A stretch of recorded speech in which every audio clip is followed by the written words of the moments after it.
Hey guys, welcome to the shop. If you're new here, I am the convicted Christian. I am 7 years clean and sober. I did almost 10 years in prison, but now I am free and off parole, all thanks to God's love for me.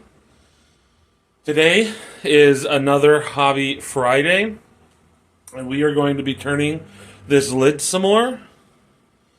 On the last week, at the very end, I showed you a crack. Well, I tried to fill it with some CA glue, and we're going to see, or super glue, if you don't know what CA glue is. We're going to see if it holds. We're going to see if that at least gets me to the next step, and I can reapply the super glue. And we'll go from there. I got some cleaning up to do of that, what I did last week, and you'll be seeing me do that, and then we'll move on, and hopefully we can get to the top soon. Come along, let's turn some wood, and let's make something awesome.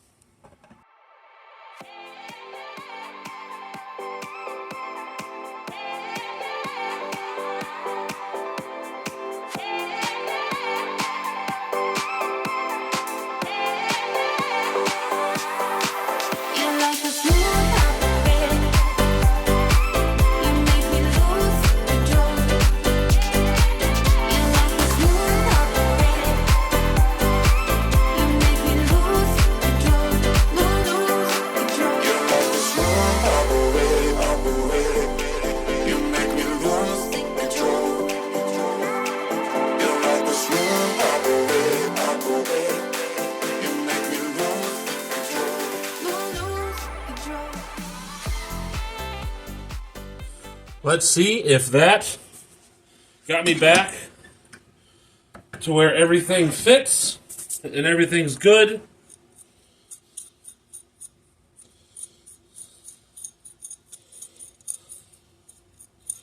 First test, does the ring still fit? It does. In fact, it actually might fit better, so that might have been a slightly fortuitous issue to fix. Wow, that actually does pretty good. Now let's see if I can get it off without breaking it.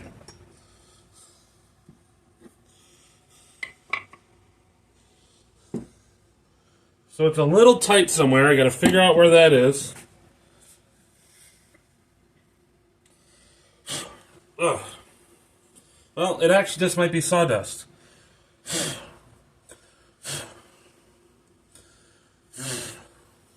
Let's try again.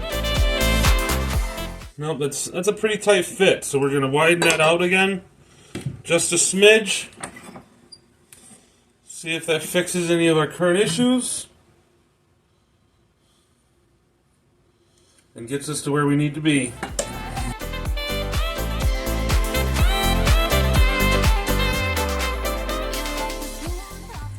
And the reason why I keep checking it with the ring is because if I check it without the ring and think it's good, absolutely perfect. A little bit of wiggle room, which is what you want with wood. But I keep testing it with the ring because, knowing my luck, if I test it without the ring and it fits perfectly, it won't fit when I install the ring, and then I'm going to have a very hard time fixing it when the top is done.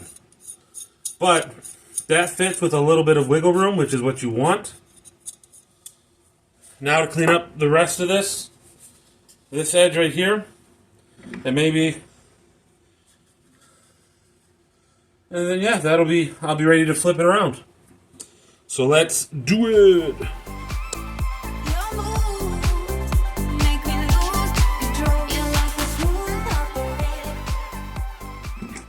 Since I don't have to sand any of this section right here, and I'll still be able to reach this whenever it's flipped around, I'm not going to sand this while it's on here. I'm going to wait till I got it turned over and I start working on doming the top. The way we're going to do this is with my slightly bigger jaws. Well, technically this is my brother-in-law's, but he's gracious enough to let me use it.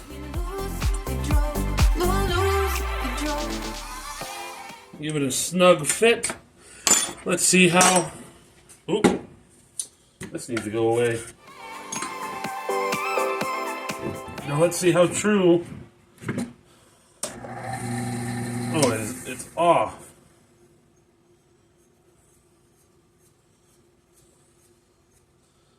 It's off, but I really can't tell where...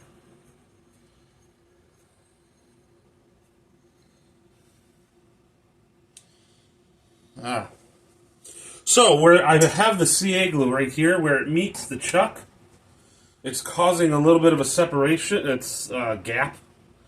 Probably a better word for it. So, what I'm going to do is, I'm going to put that right... There we go. That is better. And clean up all these surfaces and start doming it up.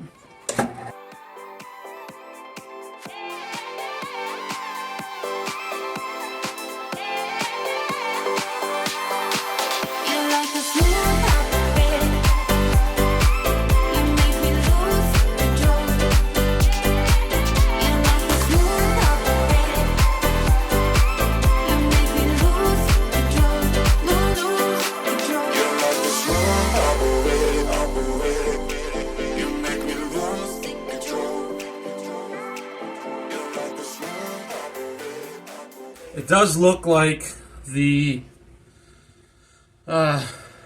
glue penetrated majority of the way. There's a few pinholes that I can close up, but overall it looks pretty darn solid. Which is what I was hoping for. So now we're just going to start cutting away until we have a flat top. Getting a little smoky in here. Too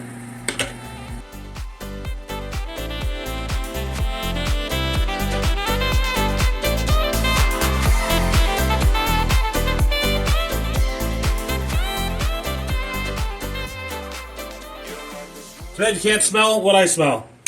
I just absolutely love the smell of burning wood. To me, it's one of the better smells in the world. And right now, that's all I smell.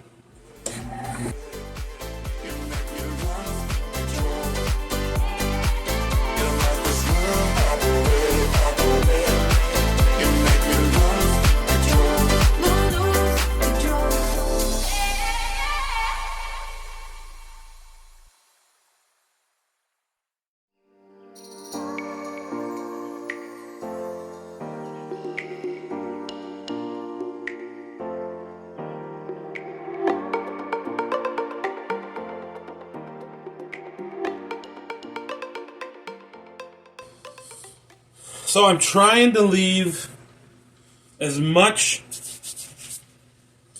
material up here that I might use so that I can dome this as high as I can.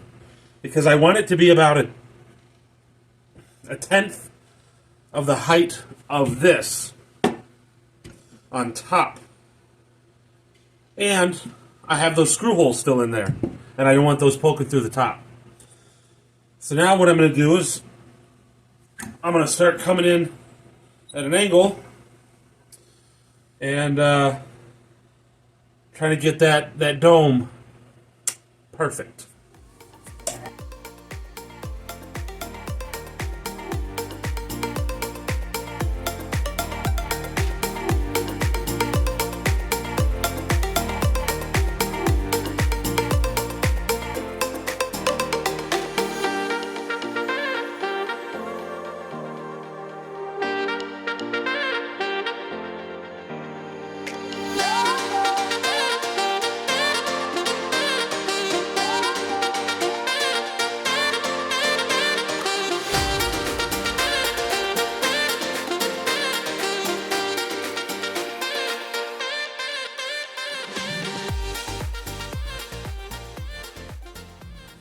So in working with wood, something you'll notice, nothing ever goes perfectly to plan. So, if you look here, where did it go? If you look right here, this is a big crack. It was sealed here, and it's sealed down there. But that big metal section is all open. So, what I'm going to have to do is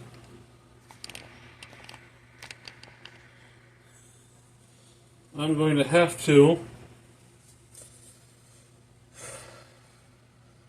turn it down some more, get close to where I want it to be, and then fill it in and finish the cuts. That way, I don't overcut it or over sand it, and I can make these nice and clean instead of jagged like they are. So, let's get back to it.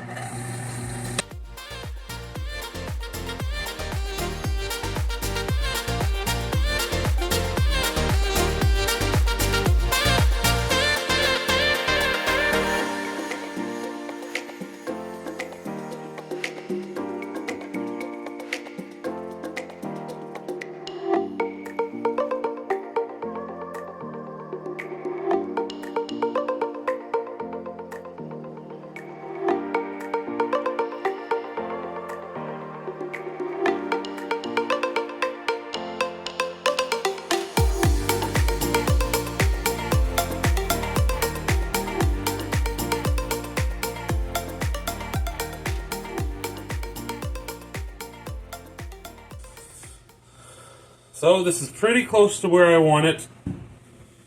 I could go a little bit further down, and so I'm going to stop turning now, and I'm going to fill in these cracks. I found this one, I found this one, and there's one right here too that didn't fill all the way in, which sometimes happens with resin. If I wanted a 100% bubble-free experience, what I would have done is I would have used a vacuum pump first with a vacuum chamber. I would have sucked out all of the air out of the wood, out of the resin, and then I would have put it in my pressure pot to make the resin that much more robust and sturdy. But vacuum chambers are very expensive. So, not in the budget. Definitely not in the budget.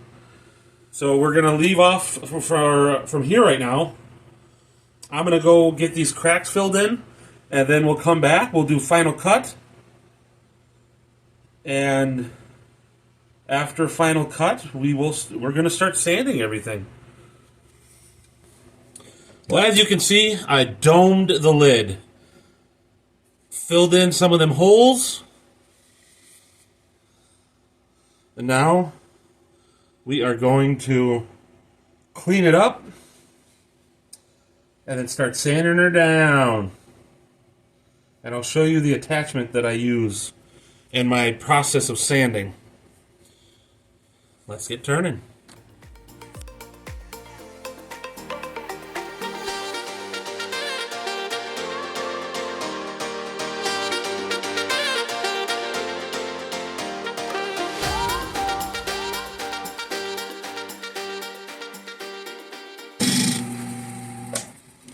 So I'm not trying to change the shape of the face. I'm trying to just take enough off to get rid of these glue marks. Because this is the shape that I want. I enjoy this shape. It seems like the glue has done its job and filled in all the cracks the way they needed to be filled in, except this one for some reason. Oh no, oh, it definitely filled it all in. Did a good job too. So yeah, so I'm just trying to make sure that this gets back to the original wood color. One of the things that you can do is you can take some mineral spirits, denatured alcohol, whatever you got. I prefer mineral spirits because I think denatured alcohol smells absolutely horrendous.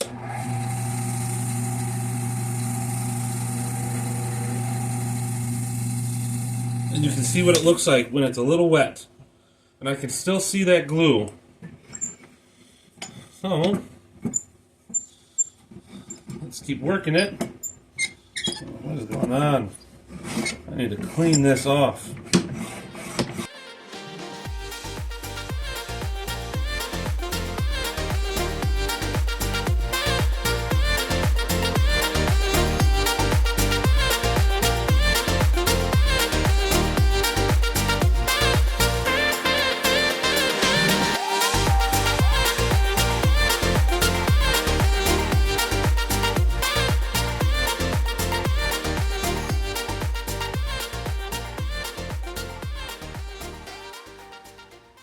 It's looking pretty good. Pretty good indeed.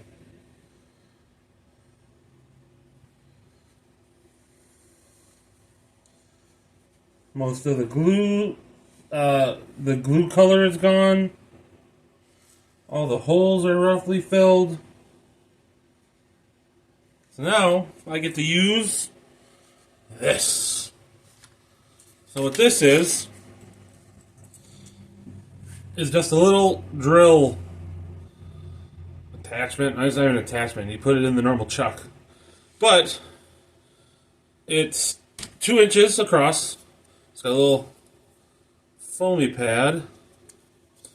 I'm starting with 60 grit. I know it's reversed. Put it on there.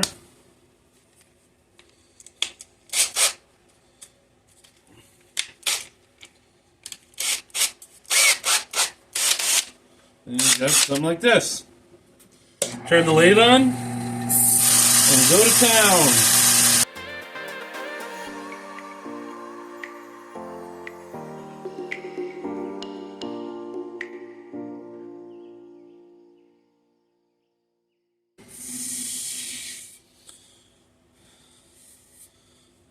Look how nice that looks now. Look how nice. Now this, I don't know what that is. It looks like a glue line. The problem is, no matter how much I cut into that, no matter how far down I get, it's not.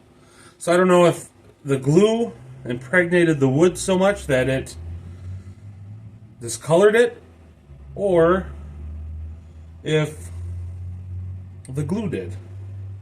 So, since since I did a pretty darn good job sanding that with some pretty aggressive sandpaper, now I go in reverse, do the same thing again, and hopefully that'll smooth out a little bit of my deeper sanding from the other direction.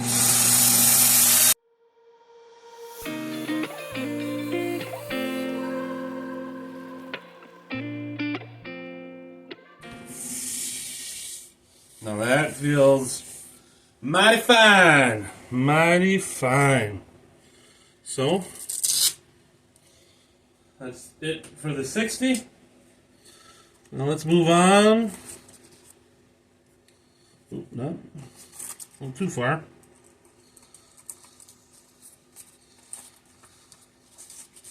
Let's see. 60. 120. So something I was taught a while back, and so far so good. It seems to, work for me. Try not to do more than double the grit of your previous stage. So like I just did 60. Now I'm on 120. First, I'm going to put this on here, try to get rid of any lasting pieces, try to get any things that are going to scratch it.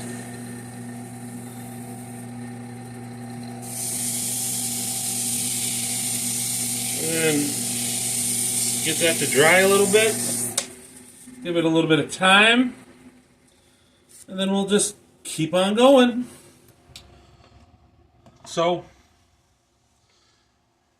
I finished that up to 320. And my next step is going to be 400. And since this is mostly wood, I'm going to just keep it at the 400.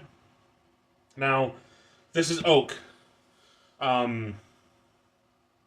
Something that you guys are learning along with me is that dry oak is not fun to turn. All it creates is dust. It doesn't really come off in ribbons very well. So, you guys came along on that ride with me. But oak is a very open grain. If you look real closely, which you can't see from over there, but there's little dots all over. And that is the actual open grain in the wood itself. And those little holes let in a ton of oxygen, a ton of moisture. The atmosphere basically can free flow through this wood. So what I like to do is with an open grain like this, with something that is very susceptible to changes in the atmosphere, as well as still having the pith. So when you look at the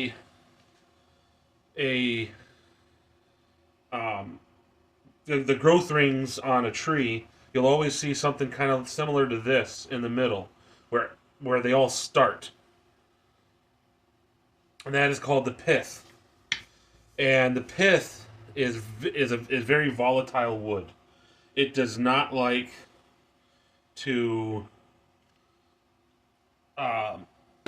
stay the same shape. That's why a lot of oak and open grain woods, they like to split real bad, is because the pith is constantly changing, and it changes at a different rate than the wood that's around it.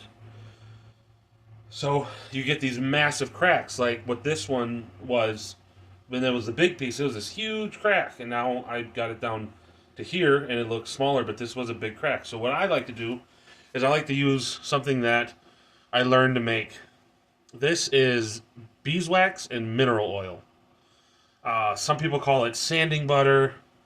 It's kind of like a sanding sealer. It not exactly a sanding sealer, but it's similar. And what I like to do is I like to take some of this, and it's hard at first, but once you move it a little bit, once your body heat warms up that beeswax, you get a kind of, let me get out of the shade, like a paste. And you can rub it on like this. And what that does is it helps fill those pores in. It fills those open grain a little bit.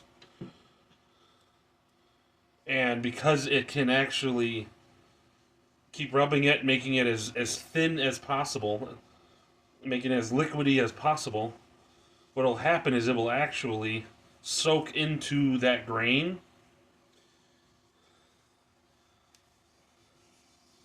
And then once it's soaked into the grain, that mineral oil just sits there. It doesn't really dry out. It pulls some of that beeswax in there with it. And once the beeswax hardens, it can't allow moisture in and out of the structure anymore, the wood fiber structure. And so, without that moisture getting in there, this quote-unquote seals the wood. Now, I do have a finish that I use, and it's called friction polish, which I'll show you later, but it looks disgusting now, but this will put a shine on it like you would not believe. Also homemade. But now we just gotta wait for this to soak up. Right now it still feels real oily, and when you run your fingers across it, you can still see some of that oil on there that hasn't absorbed, so we'll just wait, see what happens, get back to it.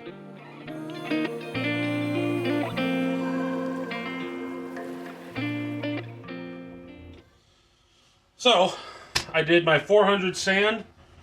I just used this rag with a little mineral oil like I did before to just clear up any debris that might still be on here, anything that might still be causing potential scratches, and any of that excess sanding sealer, sanding butter, whatever you want to call it.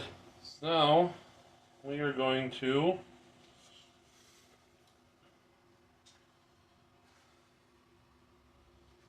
get something that I can't remember where I put it. Okay. Option number 2. We'll use this like I thought we were going to have to. So, here's a sneak peek at what this should look like when it's all said and done. That's if this stain isn't dry. If it is, well then we're going to go to stain number 2. I haven't used this stain since the last urn, I think, actually. And so it might be dried out.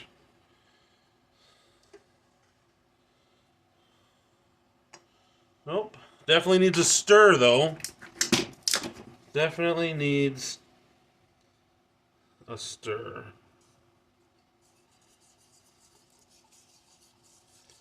This might be the last time I get to use this stain. It's pretty muddy in there. And if you're a woodworker or someone that uses stain for whatever, when I say it's muddy in there, you know what I'm talking about.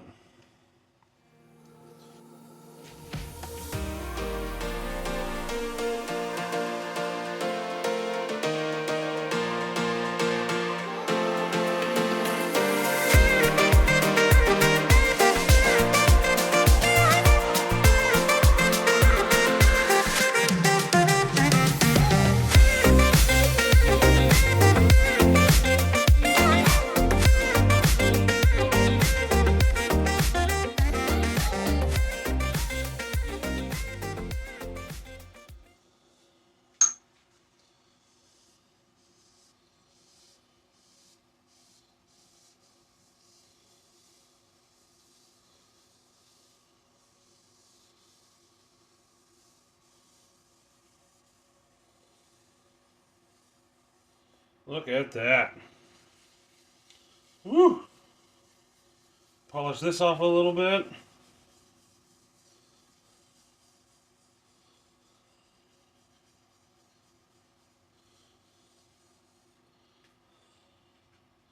I'm going to take this off the lathe and let you get a little bit better of a look.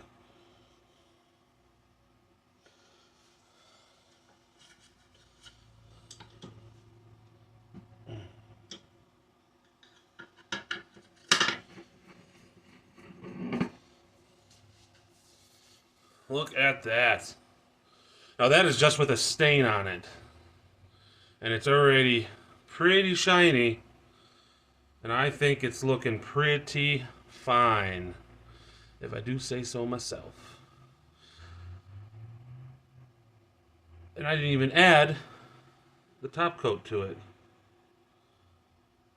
How about we do that now?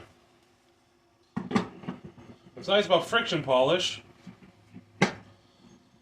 is you can do it when the stain isn't 100% dry yet. Don't tell anyone I told you that, because a lot of people will say you can't. But you can.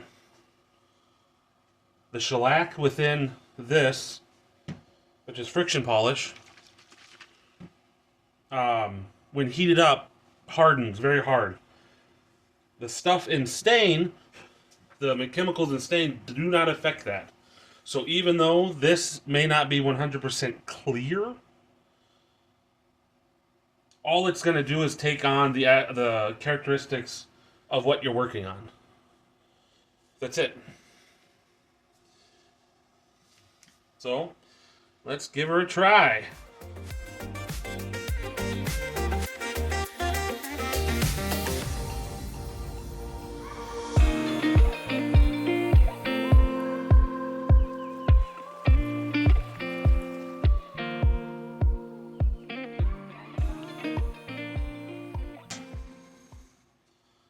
Now, the way friction polish works is exactly what its name implies. You put it on, and it's wet, and it is a shellac product, which shellac with heat will harden.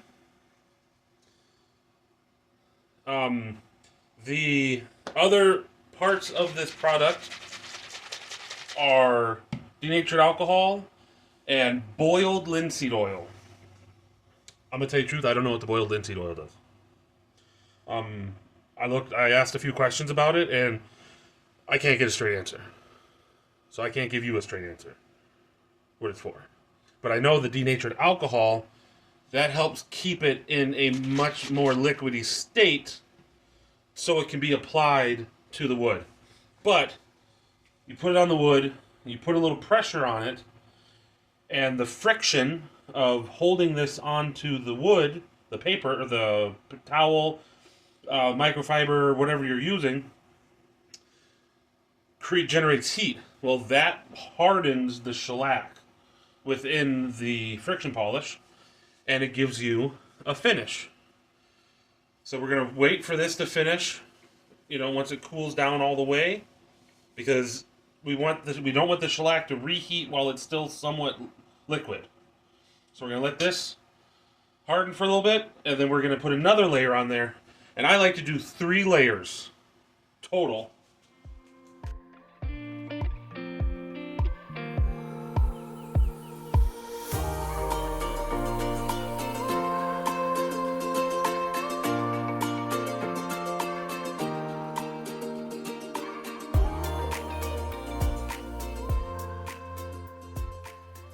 Okay, last coat is going on now. Something I didn't mention before is friction polish separates. So you need to mix it up every now and again to make sure that the shellac, the boiled linseed oil, and the denatured alcohol is all mixed up as well as it can be.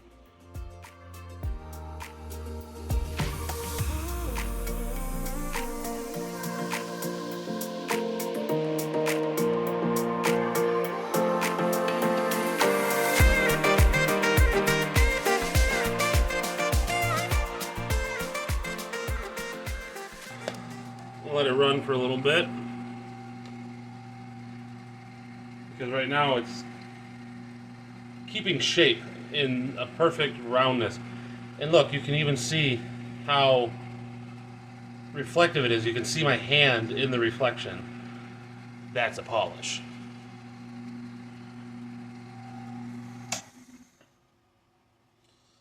Whoo, buddy, look at that. Look at the reflection of my hand. Whew. That is a nice polish, if you ask me. And what's nice about this compared to, let's say,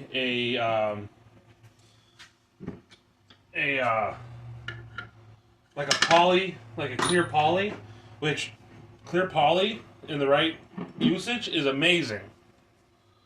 But you can see that it's on there. This is such a thin coat that you can't even see that it's there. It just looks like the wood itself is extremely shiny. And that is what you're looking for, in my opinion. That is a beautiful top, beautiful color. And now that it's a little bit dry, I'm going to hit it with some mineral oil, clear out any dust on it.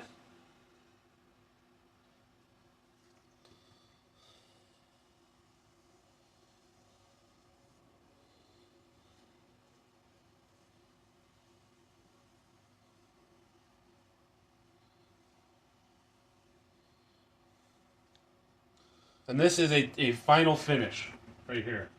You do not have to do anything else to this at all whatsoever.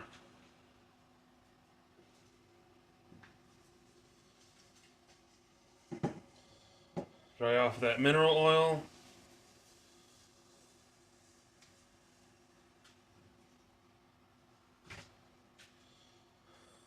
That is a sneak peek of what the rest of the urn would look like. Now, this is what it looked like prior. Not very shiny, kind of dull. Right there. And this is what it got turned into. Just beautiful in my opinion. And now let's see if we can make the rest of the urn look just like this.